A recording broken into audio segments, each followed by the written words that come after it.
ఓటములలో ఓదార్పువై ఓర్పు నేర్పించావయ్యా,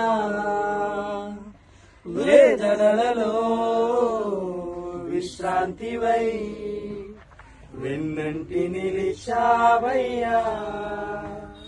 జీవితం నీదయా, నాదన్నదే ముందయా, నాకున్నదంతా నీవే కదా యేసయ్యా.